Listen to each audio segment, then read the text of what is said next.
was tuned in to Dylan, because Dylan's thing was like, don't ask me what it means, man. I wrote it. I don't know what it means. What do you think it means? He was just constantly going.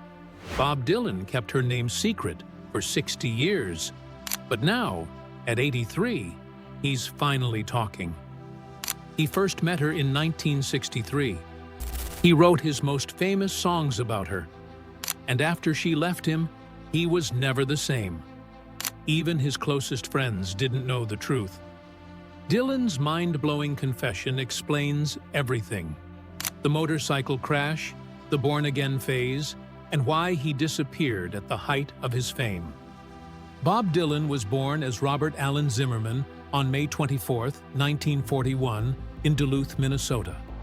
His parents, Abram and Beatrice, were part of a small Jewish community. When Bob was 6, his father got polio. The family moved to Hibbing, a cold mining town where his mother had grown up. It was a tough place, full of ironworkers and freezing winters. The cold, the quiet, and the sound of foghorns from nearby Duluth shaped Bob's early thoughts. He was a quiet boy with asthma, often lost in his own world. His family's roots went back to Ukraine and Lithuania, and that mix of history and hardship would later show up in his music. Things changed when Bob first heard rock and roll on the radio. He was about 10 when he discovered Elvis Presley and Hank Williams. The music hit him hard. He said Hank's voice felt like an electric shock. That feeling pushed him to sit at his family's piano and start playing by ear. He had a natural gift. He didn't need sheet music. He just listened and played. His chords were strange but powerful, and people noticed. His family owned local movie theaters, so Bob watched a lot of music performances on screen. By 14, he switched to guitar and started forming bands. He was obsessed with Little Richard, not just for the music, but for the wild outfits and stage presence. Bob wanted to be just like him. By high school, Bob was fully into music. He started a band called the Golden Chords and played loud, fast rock and roll. At one school talent show, they played so loud that the principal supposedly cut off the microphone. That moment became part of Dylan legend, even if some bandmates later said it didn't happen exactly like that. Still, Bob's loud, rebellious energy left a mark. His high school yearbook even said his goal was to join Little Richard. He wasn't kidding. Even back then, Bob had a strange habit. He made things up about himself. He told classmates he was an orphan from New Mexico. None of it was true, but he liked creating stories. When he moved to Minneapolis in 1959, the lies got bigger. He told people all kinds of made-up tales. In one interview, he joked about losing his true love, becoming a drunk, working as a Chinaman, and getting tuberculosis. It was all nonsense, but it was part of his act. He even used fake names like Elston Gunn. Bob wasn't just playing music, he was building a character. He'd seen musicians and even wrestlers do it. He understood that being a performer meant having a story, even if it wasn't real. That same year, Bob enrolled at the University of Minnesota. But school didn't interest him. He moved into a small apartment above a drugstore in Dinkytown, a place full of students, poets, and political misfits. There, he found what he was really looking for. He played at local coffee houses for just a couple of dollars a night, sometimes getting fired for asking for more. It was in one of those small venues that he first introduced himself as Bob Dylan. No one's sure where the name came from. Some say it was inspired by the poet Dylan Thomas. Others say it was from a cowboy on a TV show. Either way, the name stuck. In Dinkytown, someone handed Bob a book, Woody Guthrie's autobiography, Bound for Glory. That book changed everything. Bob stopped playing electric guitar and picked up an acoustic. He started writing songs that sounded more like folk and protest than rock and roll. By the end of 1960, he was done with college. he packed up and left Minnesota for good. In the freezing cold of January 1961, a 19-year-old Bob Dylan stepped off a bus in New York City with a guitar, a suitcase, and a dream. He had just driven nearly 24 hours straight from Minnesota through brutal winter weather, all for one reason. He wanted to meet Woody Guthrie. Guthrie had been Dylan's hero ever since he read Bound for Glory, the book that told the story of a young man chasing music and meaning. Now Guthrie was sick, living in a psychiatric hospital in New Jersey, slowly fading from Huntington's disease. But Dylan still made the trip. And somehow, even in that quiet hospital room, he got to sing for the man who shaped his vision of music. Guthrie, barely able to speak, handed Dylan a note that said, "I ain't dead yet." That moment stuck. Dylan went home and wrote Song to Woody. It was one of just 2 original songs on his first album. He borrowed Guthrie's melody from 1913 Massacre to write it, because that's what folk singers did. They passed things down. Just a few months later, Dylan got his first real shot. Columbia Records' John Hammond saw something in him that others didn't. Most people at the label thought Dylan was a mistake. They called him Hammond's Folly. But Hammond had found stars before: Billie Holiday, Aretha Franklin, and he wasn't going to back down now. He signed Dylan to Columbia in October 1961. Dylan didn't have a lawyer, didn't need one, he said. "I would have signed anything." The recording sessions were fast and cheap, just $402 across 3 afternoons. But it wasn't easy. Dylan couldn't stay on the microphone, popped every P, hissed every S, and hated doing second takes. "I can't sing the same song twice in a row," he told them. That stubbornness didn't help his first album, which barely sold 5,000 copies in its first year. But Hammond believed. And he was right, because those 5,000 copies were just the beginning. Around the same time, Dylan met someone who would change everything: Suze Rotolo. She was young, smart, beautiful, and deeply political. Her parents had been members of the Communist Party. She grew up around protest and activism. Dylan was drawn to her energy immediately, and by early 1962, they were living together. Suze opened his world. She introduced him to poetry, foreign films, avant-garde theater, and above all, politics. With her, he started to see beyond just songs. He started to see purpose. Songs like Masters of War and The Death of Emmett Till came out of that influence. So did one of his most iconic images, the 2 of them walking arm in arm on the cover of the Freewheelin' Bob Dylan. They looked like any young couple in love, but inside, the pressure was growing. Dylan's fame was rising. Their personalities clashed.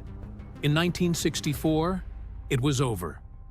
The love that helped shape his voice couldn't survive the storm it helped create. But the village, Greenwich Village, was still there. It had become the center of the folk music universe. Every night, coffee houses buzzed with guitars and voices. Dylan played at Gerda's Folk City, Café Wa, The Bitter End, all the places that mattered. It was a rough life: tiny, cold apartments, cheap food, borrowed sweaters, but it was magic. You could walk down McDougal Street and hear the future in every doorway. Performers watched each other, learned from each other, competed, and collaborated. That pressure made Dylan sharper, faster, more fearless. It also made him stranger. Dylan started building his own legend. In interviews, he told stories that were wild and completely untrue. One time, he told Playboy that he started singing rock and roll after losing his one true love, playing cards, becoming a Chinaman in Phoenix, and waking up in a pool hall. He claimed he once lived with a 13-year-old girl and worked as a before model for Charles Atlas. When the interviewer asked if all that led to rock music, Dylan replied, "No, that's how I got tuberculosis." None of it was real, but all of it sounded right. He didn't want to be Robert Zimmerman from Minnesota. He wanted to be Bob Dylan, whoever that was, so he made it up as he went. Even as the stories got weirder, his songs got sharper.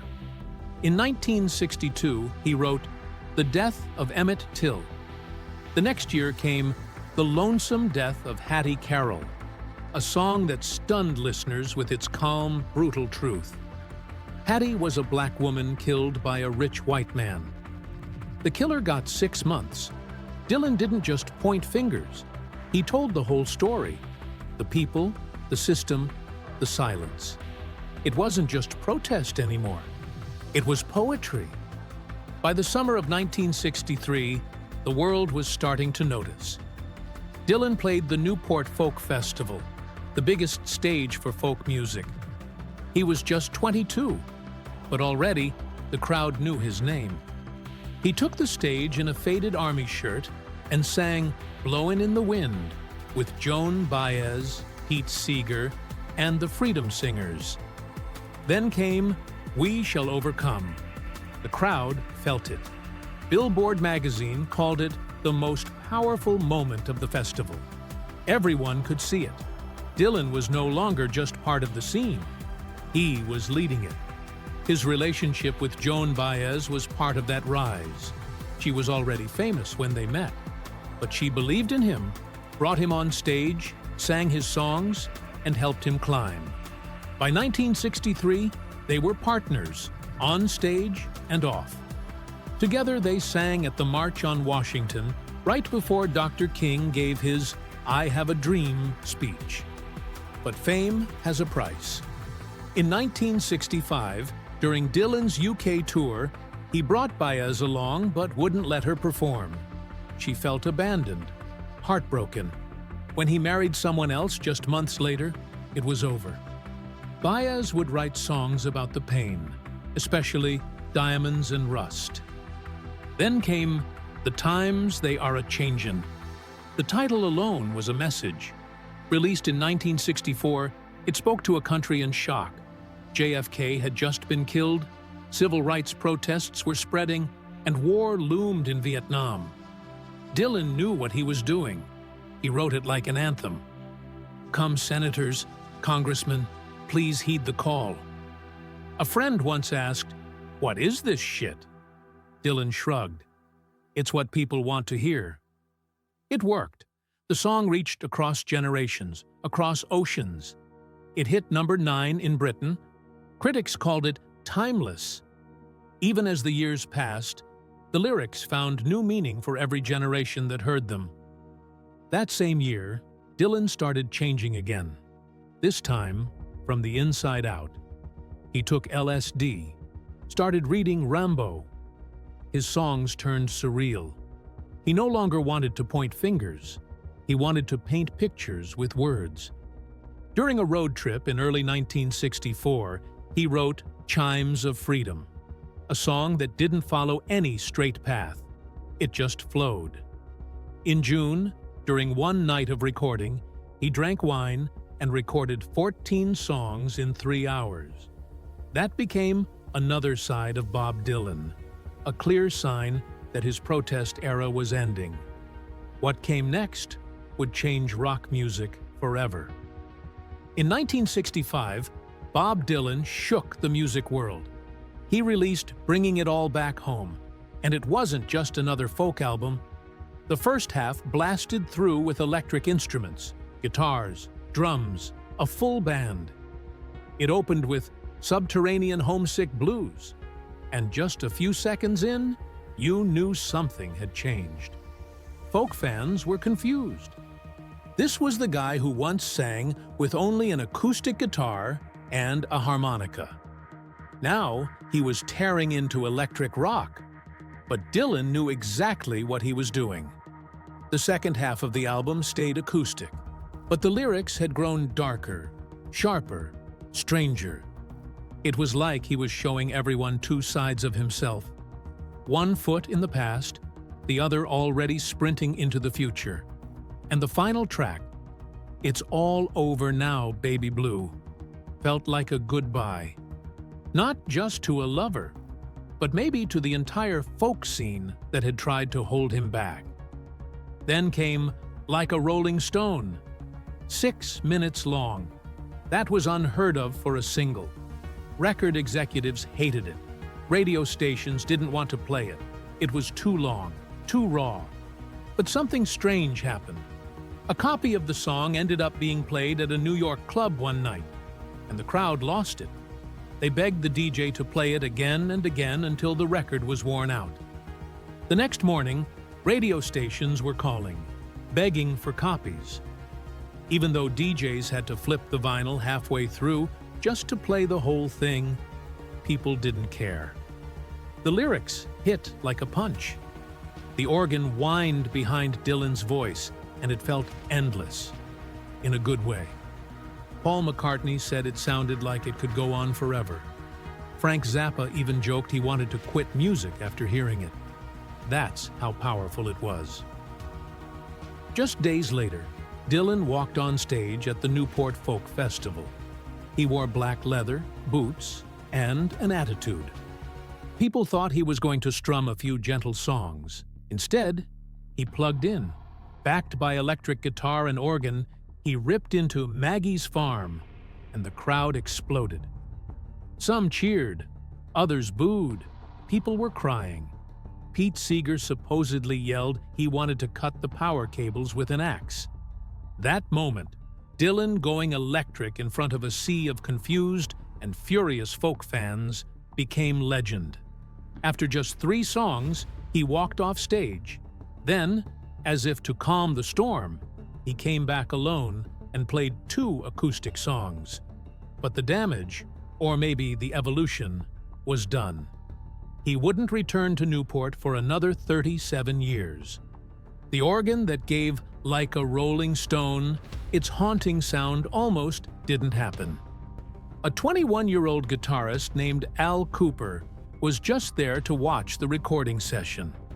But when the producer stepped out of the room, Cooper quietly slid behind the organ, an instrument he didn't even know how to play. By luck, it was already powered on. He only played when he was sure of the chords, and he stayed quiet when he wasn't. That hesitation created a weird, beautiful delay in the notes. When the producer returned and noticed Cooper at the organ, he laughed. But Dylan liked what he heard and told them to turn the organ up in the mix. Cooper's part stayed on the final version, and just like that, an accidental organ line became iconic. The most dramatic moment came in 1966 in Manchester, England.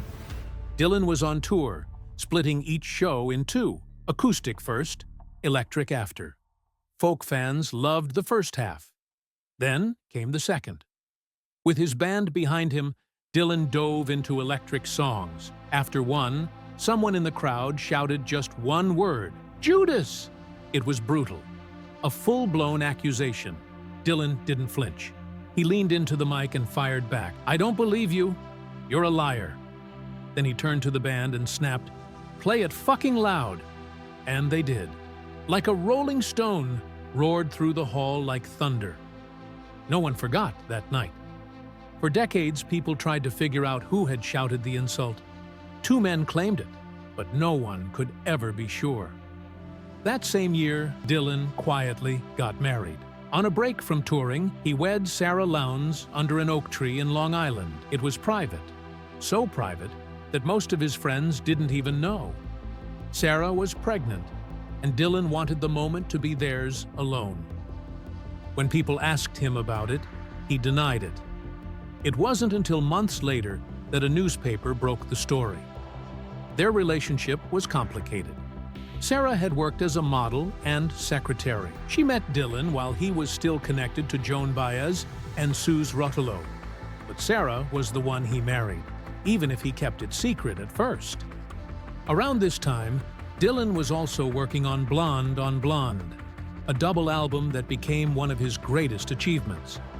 He wanted a sound he described as thin, wild mercury. Sessions in New York didn't go well, so he went to Nashville.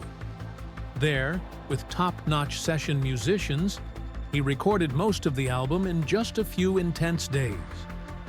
They worked into the night, fueled by coffee, adrenaline, and probably more. At one point, Dylan started playing a new song that sounded like a drunken marching band. The producer joked it sounded like the Salvation Army. Dylan asked if they could get one, and they did. That's how the album opener, Rainy Day Women number 12 and 35, came to life. But all this success came at a cost. The 1966 World Tour was brutal. Every night, Dylan would perform solo at first, then come back with his band for the electric set. And every night, fans would boo, hiss, and walk out. In city after city, the scene was the same. Acoustic cheers, electric outrage. He was exhausted. Robbie Robertson later said Dylan looked like he was falling apart. One night, he almost drowned in a hotel bathtub. Dylan was running on drugs and fumes. After the final show in London, he could barely speak on stage. And then came the crash. On July 29, 1966, Dylan wiped out on his motorcycle near Woodstock. The details are still murky. There was no ambulance, no hospital report. Some think it wasn't as serious as it seemed. Others believe it was serious, but hidden. Dylan himself later hinted the crash was a way out, a way to escape the spotlight, the pressure, and maybe the drugs. Whatever the truth, he disappeared from the public eye for a long time. In the months that followed, Dylan found peace in Woodstock. He stayed with his family, chopped wood, walked in the woods with his dog, and made music in the basement of a pink house with the Hawks. That house, known as Big Pink, became the birthplace of a whole new sound. After marrying Sarah Lowndes in 1965, Dylan focused on building a family. He adopted her daughter, Maria, and together they had 4 more children in just a few years. The man who once seemed like he might burn out any second was now walking his daughter to the school bus and spending afternoons writing or painting in peace. His assistant once said he had never seen such a dedicated family man. It was 1969, and Dylan stepped on stage in front of 150,000 people for his first full concert in years. The Beatles were in the crowd, so were Elton John and Jane Fonda. The performance nearly didn't happen. His son Jesse was injured during their trip and had to be hospitalized. Dylan had to fly in at the last minute. Still, he performed in a pale cream suit and delivered a softer, country-inspired sound that surprised many. That night, Dylan wasn't just performing songs. He was showing the world that he had changed. But what came next stunned even his most loyal fans. In 1970, he released an album called Self-Portrait, and it confused just about everyone. The music sounded lazy, the cover looked rushed, and critics tore it apart. One review famously began with, "What is this shit?" Years later, Dylan admitted it was no accident. He had made the album to push people away. He was tired of being idolized, tired of being seen as a prophet. So he gave them something they couldn't love. It backfired. The album went gold anyway. And over time, some even started calling it misunderstood, an early sign that Dylan was always one step ahead of everyone else. 3 years later, he got back together with the band to record a new album called Planet Waves. The sessions were fast and focused, and the result gave Dylan his first #1 album. Then came the tour. It was massive. Millions tried to buy tickets, but only a fraction could. It became the highest-grossing tour in history at the time. But the pressure was building behind the scenes. The band was falling apart. Dylan's marriage was cracking too. He later said, "The moment everything changed was when he started taking painting classes in 1974. Something inside him shifted, and from that point on, Sarah never understood him again. That emotional break spilled into his next album. Blood on the Tracks, released in 1975, felt like Dylan opening a wound. Though he denied it was about his marriage, the pain in the songs told another story. His son Jacob would later say the album was definitely about his parents. Dylan himself admitted there was some truth buried in it. The songs were raw, bitter, and deeply personal. He even re-recorded half the album after his brother gave the first version a lukewarm review. What came out was one of the most powerful breakup albums in music history. Then came the wildest tour of his career. The Rolling Thunder Review wasn't just a tour. It was a traveling show with poets, playwrights, and rock stars. Dylan wore white face paint on stage and invited strangers to join along the way. It was chaotic, spontaneous, and completely unlike anything fans had seen before. He was chasing something bigger than music, something theatrical, symbolic, and personal. And at the center of it all, Dylan was still trying to hold on to his marriage. One night in 1975, Sarah showed up at the studio. They hadn't been doing well, but Dylan saw an opening. He told the band to play, turned to Sarah, and said, "This one's for you." Then he sang Sarah, a song about their life together, with her standing just on the other side of the glass. Everyone in the room was silent. It was raw. It was real. And for a moment, it worked. They got back together, briefly. Sarah even joined the tour and appeared in Dylan's strange film, Ronaldo and Clara. But the cracks were too deep. Everything collapsed for good in 1977. Sarah came downstairs one morning to find another woman in their house, sitting with Bob and the kids. A screaming match followed. She claimed he hit her. Court documents described erratic behavior and fear. Dylan denied the abuse, but couldn't deny the damage. They went to war over custody, money, and memories. She walked away with half of everything, including rights to many of the songs Dylan had written during their marriage. Part of the deal was that she would never speak about their life together, and she hasn't. Years later, Dylan admitted he wasn't a good husband. He thought it would last forever, but it didn't. Instead, what he left behind was music soaked in heartbreak and honesty. Songs that told the truth, even when he tried to hide it. In 1978, during a concert in San Diego, someone threw a small silver cross onto the stage. Dylan picked it up. The next night, in a lonely hotel room in Tucson, he said he felt Jesus physically touch him. He trembled all over.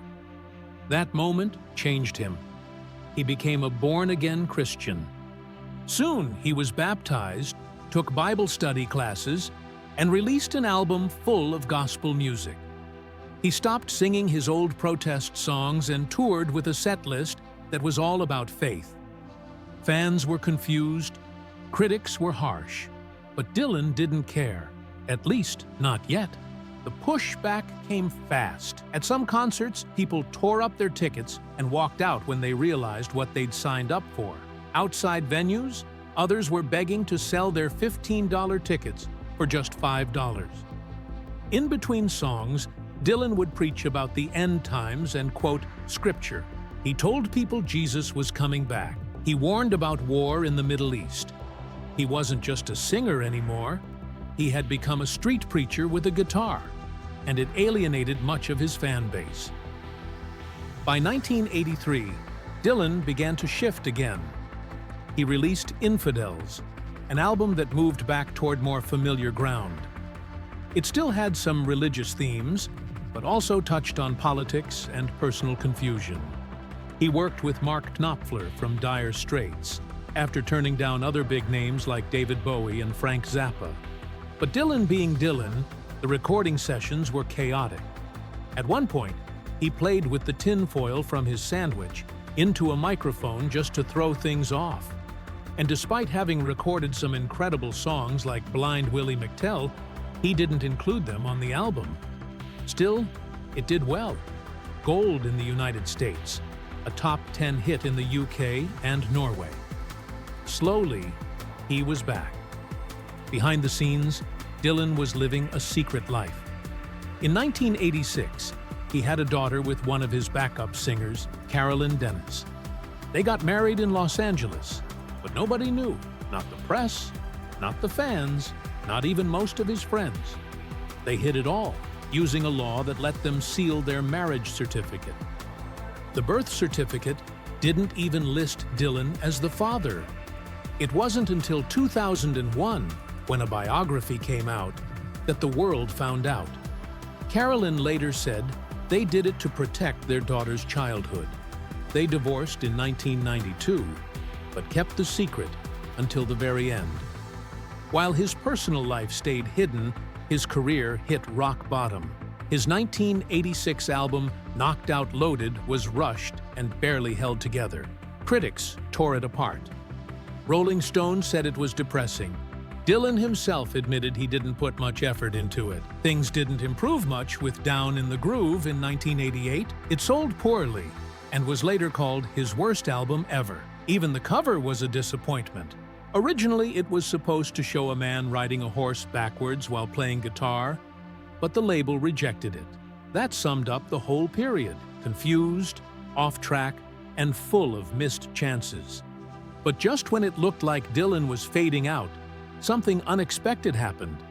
In 1988, he got together with George Harrison, Roy Orbison, Tom Petty, and Jeff Lynne to record a quick song. That session turned into a supergroup called the Traveling Wilburys.